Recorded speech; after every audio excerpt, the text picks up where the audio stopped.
Square paper second आधुनिक पश्चिमी जगत के इतिहास में आज हम पढ़ेंगे जर्मनी के एकीकरण के बारे में। 18वीं शताब्दी के उत्तरार्ध में जिन नई शक्तियों एवं प्रवृत्तियों ने जन्म हुआ उनमें राष्ट्रीयता की भावना प्रमुख है। राष्ट्रीयता का विकास 19वीं सदी के यूरोपीय इतिहास की एक सच्चाई है।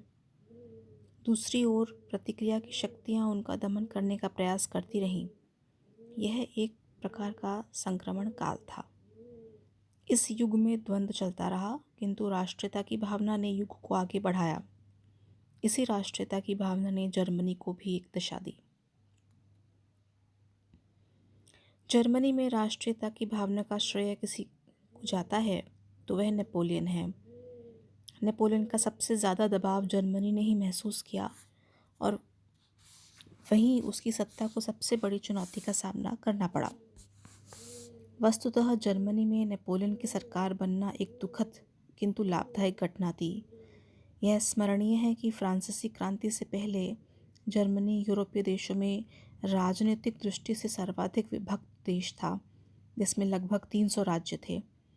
नेपोलियन ने जर्मनी में 39 राज्यों का एक संघ बनाकर राष्ट्रीय एकता का मार्ग प्रशस्त किया। इस संघ को राइन संघ कहा गया। नेपोलियन के इस कार्य से जर्मनी की जनता में एकता की भावना का संचार हुआ। सरसरी तौर पे जर्मनी के एकीकरण का इतिहास इटली के एकीकरण के समान ही प्रतीत होता है। दोनों में ही एक रियासत अन्य रियासतों से अधिक शक्तिशाली थी और उस एक शक्तिशाली रियासत ने राष्ट्रीय आंदोलन का नेतृत्व किया था। इटली में पीडमोंट में और जर्मनी में प्रशा ने। दोनों का नेतृत्व मुख्यतः उनके प्रमुखों ने किया, एक का कावूर ने तो दूसरे का बिस्मार्क ने। इसके अतिरिक्त दोनों में और भी कई समानताएं थी, जैसे दोनों देश कई राज्यों में विभक्त थे। दोनों देशों पर फ्रांस की क्रांति और नेपोलियन का असर हुआ। दोनों देशों ने एक दूसरे को सहयोग दिया। दोनों देशों के एकीकरण में मुख्य बाधक तत्व ऑस्ट्रिया था और दोनों का एकीकरण लगभग एक समय पूर्ण हुआ। नेपोलियन के पतन के पश्चात यूरोप में हुई वियना कांग्रेस ने जर्मन राज्यों के एकीकरण का विरोध किया, लेकिन जर्मनी के क्षेत्रों में नज़दीक होने की लालसा बढ़ती जा रही थी, जिसके पीछे आर्थिक कारण थे। जर्मनी में आर्थिक विकास हो रहा था और एक व्यापक संगठन के बिना पूरा आर्थिक लाभ उठाना राज्यों के लिए संभव नहीं था। इसलिए बुर्जुआ ताकतों ने जन समर्थन के सहारे निकट आने का काम शुरू किया।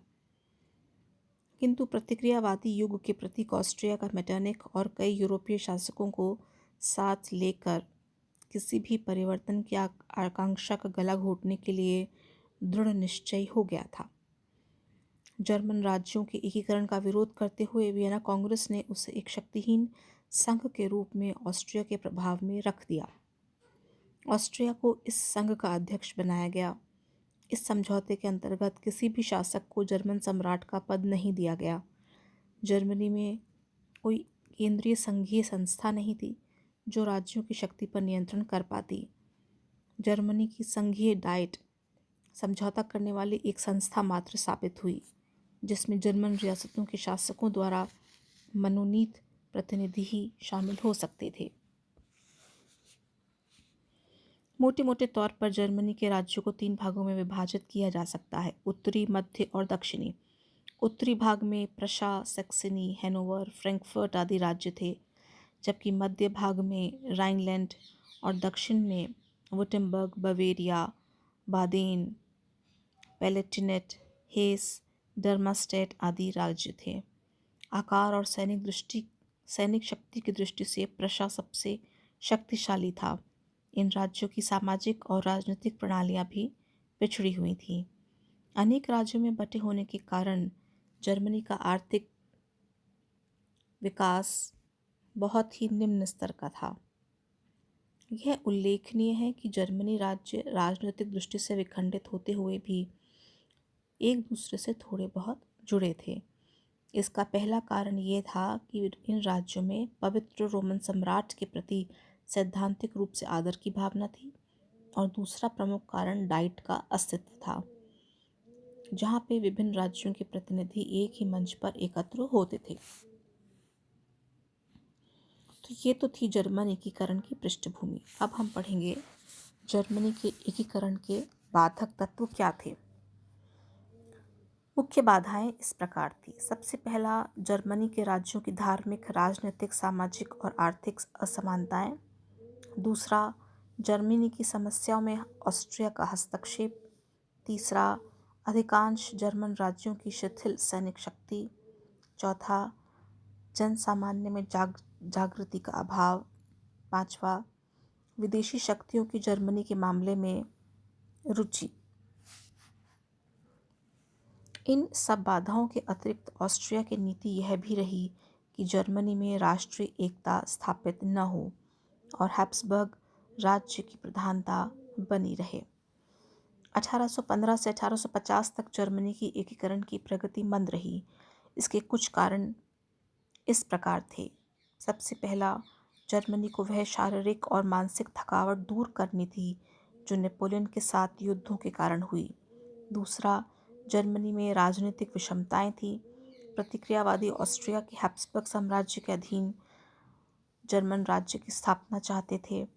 सुधारवादियों में कुछ प्रशा के नेतृत्व में जर्मनी को संगठित करना चाहते थे और कुछ सभी राज्यों को समाप्त कर एक गणराज्य की स्थापना का स्वप्न देख रहे थे। तीसरा, मेटरनिख के द्वारा जर्मनी को नियंत्रण में रखने के लिए प्रतिक्रियावादी का अनुसरण किया गया था। लेकिन दूसरी ओर एकीकरण में भी कुछ सहायक तत्व थे। उसमें सबसे पहला तत्व था बौद्धिक आंदोलन। 18वीं शताब्दी में जर्मनी के कुछ दार्शनिक और विद्वानों ने जर्मनी के बौद्धिक जीवन को एक नई दिशा प्रदान की। जर्मनी के जेना विश्वविद्यालय के विद्यार्थियों ने बौद्धिक आंदोलन को नया आयाम दिया। इनके प्रयासों से 1815 में बर्शनशेफ्ट नाम का संगठन का निर्माण किया गया जो मेटरनिख व्यवस्था के विरुद्ध था। धीरे धीरे इसकी 16 शाखाएं अन्य विश्वविद्यालयों में फैल गई। इस संस्था के सदस्यों का उद्देश्य था कि विभिन्न आंदोलनों द्वारा जर्मनी का एकीकरण किया जाए। फाउंडेशन ऑफ जर्मनी एम्पायर के इतिहासकार वॉन सिबल ने लिखा, युद्धों से लौटने वाले वीरों ने विश्वविद्यालयों में एक संस्था बर्शनशेफ्ट बनाकर जर्मनी के शिक्षित युवकों में एकता, न्याय और स्वतंत्रता की भावनाएं भर दी। इस संस्था के विद्यार्थियों ने संपूर्ण देश में 18 अक्टूबर 1817 को मार्टिन लूथर द्वारा घोषित धर्म सुधार की त्रिशताब्दी मनाने और लिप्सिक के राष्ट्रीय युद्ध की चौथी वर्षगांठ मनाने के लिए एक राष्ट्रीय उत्सव का आयोजन किया। इस युग के दार्शनिकों में हर्डर ने सबसे पहले मानव स्वतंत्रता के बारे में विचार व्यक्त किए थे। फिक्टे ने जर्मनी के फ्रांस विरोधी राष्ट्रवाद को तर्क और युक्ति के आधार पर स्थापित किया। हीगल का मत था कि सार्वलौकिक विचारधारा का सर्वोत्तम रूप है राष्ट्र। इस प्रकार जर्मनी के दार्शनिकों के कारण जर्मनी के जनमानस की आशा, आकांक्षा और कल्पना की शक्ति जागृत और सजग हो गई। उसके निवासियों को यह भी अनुभव हुआ कि उनको एक सूत्र में बांधे रखने का कार्य सांस्कृतिक पृष्ठभूमि और प्राचीन इतिहास है। उसके कई इतिहासकारों जैसे डॉलमेन, राके, बोमर, हॉसर आदि ने पुराने इतिहास की छानबीन करके जर्मनी के इतिहास को एक नए रूप में प्रस्तुत किया। दूसरा प्रमुख सहायक तत्व था ज़ोलवेरन। प्रशा ने 1819 में पहली बार श्वार्ज़बर्ग सौदरशॉसन के छोटे से राज्य से सीमा शुल्क संबंधी संधि करके ज़ोलवेरन या सीमा शुल्क संघ का श्री गणेश किया।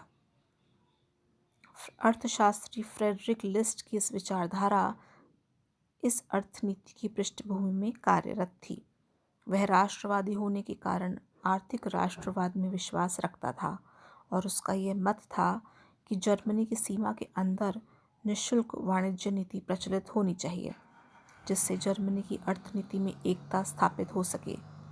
उसने जर्मनी के रेल मार्ग को विस्तृत करने के महत्व पर भी ध्यान दिया। जर्मनी ने एकता लाने के लिए जो पारस्परिक आदान प्रदान की आवश्यकता थी, वह आवश्यकता विकसित रेल मार्ग के निर्माण से पूरी हुई। शुरू में कुछ राज्यों द्वारा ज़ोल्वेरिन का विरोध हुआ, किंतु जल्दी ही ये सारे मतभेद समाप्त हो गए। 1834 तक जर्मनी के सभी प्रमुख राज्य अपनी आर्थिक सुविधाओं को ध्यान में रखकर इसके सदस्य बन गए। इस चुंगी संघ में यह निश्चय किया गया कि संघ के सदस्य अधिकांश वस्तुओं का स्वतंत्र व्यापार करेंगे और एक दूसरे के सामान पर चुंगी नहीं लेंगे। इस समझौते के महत्व को आरंभ में ऑस्ट्रिया समझने में असफल रहा। ज़ोल्वेरिन की सफलता और ऑस्ट्रिया के उससे दूर रहने का परिणाम यह निकला कि एक आर्थिक शक्ति के प्रभाव और दबाव से जर्मनी राज्यों के बीच जो राजनीतिक व्यवधान था और जिसने जर्मनी को इतना खंडित कर रखा था, वह व्यवधान धीरे धीरे समाप्त होता जा रहा था। आर्थिक क्षेत्र में एकता की इस अनुभूति ने जर्मनी के विकेंद्रीकरण में सहायक राजवंशीय और प्रादेशिक प्रभाव को भी कम कर दिया। यह कहना उपयुक्त होगा कि ज़ोल्वेरिन जर्मनी के राष्ट्रीय एकीकरण की दिशा में एक उल्लेखनीय और प्रभावशाली सोपान था। इस संगठन को यद्यपि किसी भी प्रकार का राजनीतिक रूप नहीं दिया गया, फिर भी आर्थिक हितों की रक्षा के लिए इसने राजनीतिक एकता का बीजारोपण किया। तीसरा प्रमुख सहायक तत्व था फ्रांस की 1848 की राजनीति की क्रांति। फरवरी 1848 में फ्रांसीसी क्रांति और वियना में मेटरनिख के पतन की सूचना पाकर जर्मनी के विभिन्न रियासतों में विद्रोह हुए। प्रशा, बवेरिया, सैक्सनी, बादेन आदि सभी राज्यों में राष्ट्रीयता और लोकतंत्र के समर्थकों ने निरंकुश और प्रतिक्रियावादी शासकों के विरुद्ध संघर्ष आरंभ किया। प्रारंभ में विरोधियों को सफलता मिली। अधिकांश जर्मन राज्यों में वैध राजसत्ता स्थापित हो गई। वैधानिक शासन और व्यक्तिगत स्वतंत्रता को मान्यता प्राप्त हुई। प्रशा के शासक फ्रेडरिक विलियम चतुर्थ ने उदार संविधान स्वीकार किया, लेकिन वह पुनः कुछ समय बाद निरंकुशता की नीति की ओर अग्रसर हो गया। मार्च 1848 में संपूर्ण जर्मनी को एक संघ बनाने के उद्देश्य से जर्मनी के राष्ट्रवादियों ने एक राष्ट्रीय संसद आमंत्रित की, जिसका अधिवेशन फ्रैंकफर्ट में हुआ। इस संसद में जर्मनी के सभी राज्य एकत्र हुए और जर्मन संघ का संविधान तैयार करने लगे। इस संसद के प्रतिनिधि लगभग 1 वर्ष तक संविधान को लेकर वाद विवाद करते रहे, जो कि इसकी सबसे बड़ी दुर्बलता स्थापित हुआ। जब तक संविधान को अंतिम रूप दिया गया, तब तक प्रतिक्रियावादी पुनः प्रभावी हो गए। मार्च 1849 में संसद ने संघ का संविधान बना दिया और प्रशा के शासक को जर्मनी का सम्राट बनाने का निर्णय लिया, लेकिन फ्रेडरिक विलियम चतुर्थ ने इसे अस्वीकार कर दिया। इसके बाद उग्र विचारों के राष्ट्रवादियों ने तलवार का सहारा लेना उचित समझा। दक्षिण पूर्वी जर्मनी में विद्रोह हुआ। बादेन की सेना भी आंदोलनकारियों से मिल गई और यह विद्रोह राइन नदी तक फैल गया, लेकिन प्रशा की प्रशिक्षित सेना के सामने आंदोलनकारी नहीं टिक पाए। चौथा सहायक तत्व था औद्योगिक विकास। यूरोप में औद्योगिक क्रांति के विस्तार से जर्मनी का भी साक्षात्कार हुआ। ज़ोल्वेरिन की स्थापना और विस्तार के समय जर्मनी में व्यापार और उद्योगों के विकास का मार्ग प्रशस्त हुआ। इस समय प्रशा में प्रचुर मात्रा में कोयला और लोहा मिल गया, जिससे औद्योगिकीकरण की गति तीव्र हो गई। कई स्थानों पर सूती कपड़ों की मिलें स्थापित हुई, रेलों को विस्तार दिया गया और 1850 तक जर्मनी ने प्रमुख नगरों को एक दूसरे से रेल द्वारा जोड़ दिया गया। इस प्रकार जर्मनी का आर्थिक नेतृत्व प्रशा करने लगा और 1860 तक जर्मनी की गणना यूरोप के औद्योगिक राज्यों में की जाने लगी। इसके विपरीत ऑस्ट्रिया अपनी रूढ़िवादी नीति के तहत बहुत पिछड़ रहा था।